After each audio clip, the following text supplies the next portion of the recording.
My name is Puneet Gupta and I am founder and CEO at AstroTalk. I belong to a middle class family and I was very poor in studies. I didn't go to IIT or IIM and I am not even an MBA. During college, I could not stand in front of the audience and speak to them. During my first job, my probation got extended and from the last job, I was fired. I have spent close to 16 months of my career in depression. I almost sucked at everything I did. But today, I'm running a company worth $150 million. Allow me to share my story. I graduated from Punjab Engineering College, Chandigarh in 2011 and joined an investment bank. While in Mumbai, I fell in love with a gorgeous girl who was from a very affluent family. We had no differences as compared to our backgrounds, but she always wanted me to work hard, earn well, and progress in life. But I never paid any heed to her words because I was in a full-time job of being in love. I thought a salary of 37,000 was good enough for me to survive and lead a good life because for the first time in my life, I was experiencing financial freedom and had no more desires. I was so happy with my current situation back then that I thought I was the most powerful person in the world because I was earning well and the person I loved me back. But as I started thinking too high of myself, God thought of showing me my place. While riding a bike on the Mumbai highway through a lot of potholes, I ended up spilling some water on her feet. And by then, she was very much irritated by my sense of satisfaction in life and got a reason to scold me. Stop the bike or should I jump? She said when I was focusing on riding through the potholes, on the sides of potholes, and I immediately stopped. She came in front and said, how many times have I told you to take a cab, but you have to bring your useless bike to save money? And she continued scolding me. And I would not dare to speak in between when she is talking. As soon as she took a pause, I apologized to her and said, and agreed to her to take a cab. And I also told her that I would sell my bike and buy a car as if you console a small kid. But she was in no mood to listen that day. And next she said something which changed something in me forever. My father drives a Mercedes and your whole family has not seen a car. You are lucky that I still love you. As soon as she said that, my mind got stuck. While standing in the middle of the Mumbai highway, there was no noise to my ears. I felt as if someone has pressed audio off in my life. Maybe my system was still processing a reaction to that situation. I could not understand what to do. And like you see in movies, she held my shoulder and brought me back to reality. And when I saw her, I could not see her the way I used to see. I would always see a beautiful face with an amazing smile and a dimple which has a mole which would go inside her dimple. And when I looked at her that day, I could only see the pimples on her face. My eyes refused to see the beauty and saw everything which was wrong. I felt as if I was standing with a stranger. While going back home, a lot of memories, questions, and regrets were going through my mind as I was very much emotionally disturbed. But as soon as I reached home, I promised one thing to myself, that I would work my ass off but would never settle in life for anything less. I thought success was the only answer to what I went through that day. And I couldn't think of anything else. I thought if I achieve success, I'll not lose important people in my life again. And the next day, I resigned from the job without thinking anything. The job which was so dear to me and the salary was so good, that day it meant nothing as compared to the desires I got overnight. But I had no idea that achieving success could be even more painful. I left Mumbai after serving my notice period in 2013. I went to my hometown and I thought I would start something in the field of Ayurveda because my grandfather, he used to practice Ayurvedic medicine and he was quite popular in his area. And I thought I would take his medicine to the masses. Just because he was my grandfather, I did not think of, discussing anything with him before leaving my job and, thinking of starting something with him. And I was massively wrong. When we sat together and talked, I understood that there was no common ground on which we could start together.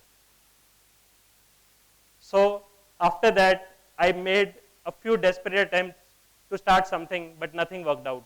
And I lost all my savings. Now, I had left my job. I was going through the after effects of breakup. And the only hope of starting up went down the gutter. I was devastated. I didn't know what to do. And to add miseries to my life, my relatives made my life hell because I was staying with my parents, doing nothing at the age of 25. And I slipped into depression. After staring at the walls for a few months, a friend came to know about my situation and he thought of helping me out. So he would call me every night after his office and do my counseling for 2-3 hours. And he was such a genius that he would discuss our old memories in which I was the hero to boost my confidence and to make me believe that I could do that again. Because by that day, I had started realizing that everything which has happened good in my life was mere luck and I was a useless person.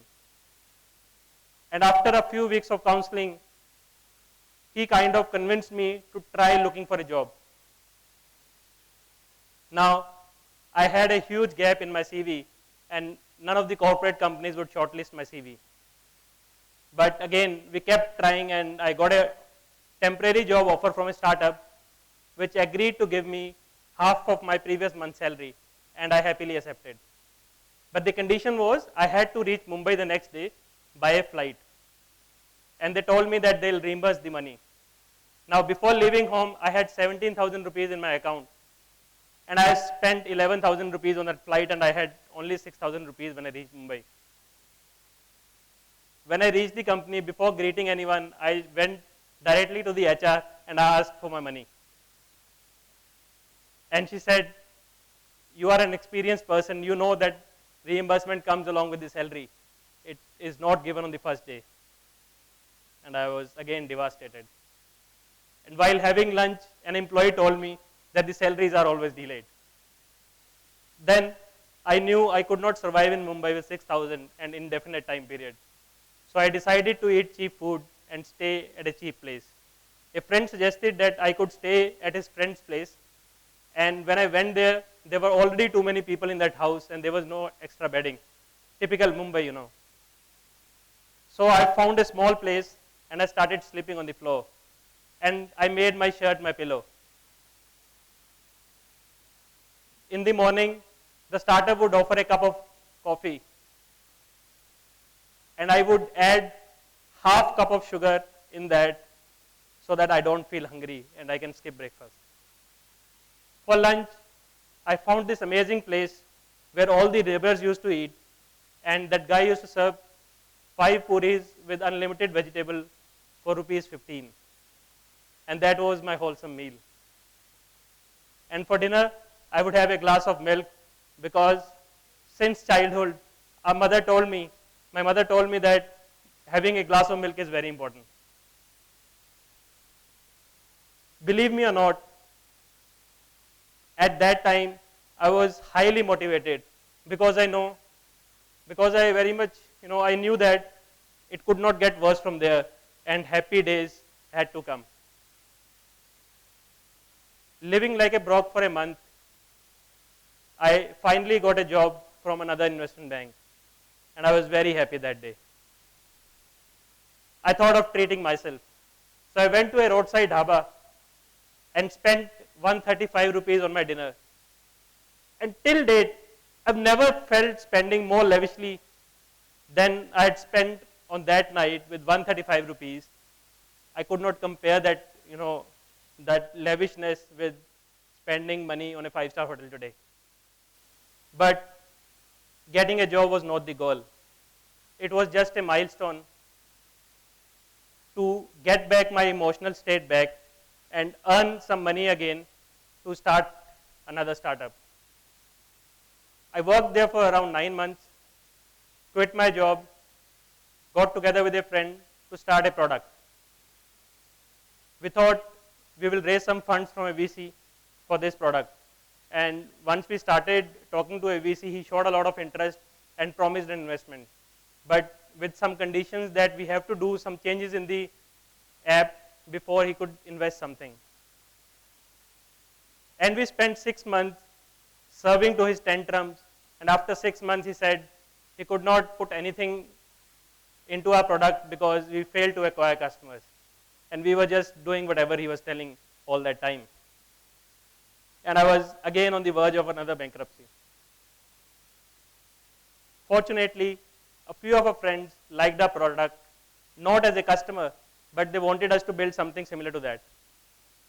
We saw an opportunity because we already had a tech team. So I started an IT services company. And that's where I got my first successful break as an entrepreneur. We scaled to a team size of 45 in no time and started doing a revenue of more than 1 crore rupees a year.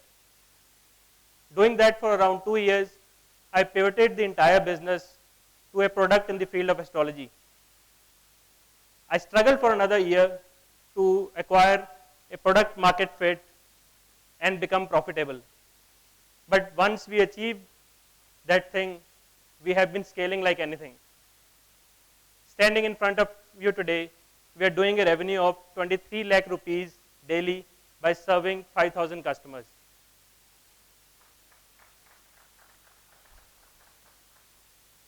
As they say in astrology, that some people come to your life to teach you lessons and they leave when their job is done. I lost her that day, but she gave me everything I needed to achieve her version of success for me. And in the disguise of my obsession to achieve success, I was merely doing what she asked of me. In the last 7 years, I feel I have lived 1,000 years. And I've realized, just like her, I was also right. I had no desire to acquire wealth that time, and it is the same today. I'm fortunate to earn well today that I can buy a Mercedes every week, but I still drive an i10 and lead a very humble lifestyle because it means nothing to me. I would like to share 2 incidents of my life where I felt extreme happiness and how they had nothing to do with my career progress or the financial sheet of the company. The first was when we celebrated our first anniversary of our startup, and I saw our team members laughing, enjoying on that night. I thought I had some contribution to their happiness, and I felt really proud. Second, while at a house party of a friend, I was talking to a few strangers, and one of them suggested me to use my own app, AstroTalk, without knowing I was the founder of the company. And it felt my work was getting recognized, and I was adding some value to the society. All of us have our own definition of success. For me, it is to drive happiness by creating value in the lives of people. And I'm glad I'm able to do that with my work today. I would like to end by saying to all those who feel they cannot achieve their dreams, that if I could bounce back after hitting the rock bottom, I'm sure you guys can do much better. Please stop making excuses and let's together build a better India. Thank you so much.